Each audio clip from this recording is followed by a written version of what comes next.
Hello കൂട്ടുകാരെ, എന്നിലെ വീട്ടമ്മയിലേക്ക് ഏവർക്കും സ്വാഗതം. ഇന്ന് മലയാള മാസം 1-ാം തീയതി ആയിരുന്നു കേട്ടോ. രാവിലെ തന്നെ കുളിച്ചൊരുങ്ങി ഏട്ടൻ്റെ തറവാട്ടമ്പലത്തിലേക്ക് പോയി. അമ്പലത്തിൽ പോയി നന്നായി പ്രാർത്ഥിച്ചു. ഏട്ടൻ്റെ തറവാട്ടിൽ നിന്ന് ബ്രേക്ക്ഫാസ്റ്റൊക്കെ കഴിച്ചിട്ടാണ് തിരിച്ച് വീട്ടിലേക്ക് വന്നത്. തിരിച്ചു വന്നതിന് ശേഷം മോളെ സ്കൂളിലേക്ക് വിട്ടു. ഇന്ന് നേരത്തെ എണീറ്റത് കൊണ്ട് തന്നെ മോന് വേഗം കിടന്നുറങ്ങി. അവൻ ഉറങ്ങുന്നത് കൊണ്ട് ഞാൻ വേഗം തന്നെ ചോറും കറികളും ഒക്കെ ഉണ്ടാക്കി. അതിൻ്റെ വീഡിയോസൊന്നും എടുത്തിട്ടില്ല കേട്ടോ. അവൻ എണീക്കുന്നതിന് മുന്നേ തന്നെ എൻ്റെ അടുക്കളയിലെ ജോലികളെല്ലാം തീർക്കണമായിരുന്നു. കറക്റ്റ് എൻ്റെ പണികളെല്ലാം തീർന്നപ്പോൾ തന്നെ കേട്ടോ അവൻ എണീറ്റ് വന്നത്. വെള്ളിയാഴ്ച ദിവസങ്ങളിൽ നമുക്ക് മീൻ കിട്ടാറില്ല. ഇന്ന് ഉണക്കൽ മീനാണ് വാങ്ങിച്ചത്. ചേന വറുത്തതും ഉണക്കൽ മീനും ഉപ്പേരിയും പപ്പടവും കറിയും കൂട്ടി മോന് ചോറ് കൊടുത്തു. അവന് കൊടുത്തതിന് ശേഷം ഞാനും കഴിച്ചു.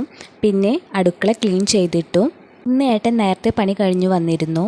മോള് സ്കൂളിൽ വിട്ട് വന്നപ്പോൾ അച്ഛനെ കണ്ടപ്പോൾ അവൾക്ക് പൊറോട്ട കഴിക്കാനൊരു ആഗ്രഹം. അവളുടെ ആഗ്രഹപ്രകാരം ഏട്ടൻ പൊറോട്ടയും ബീഫും കറിയും കൊണ്ടു തന്നു.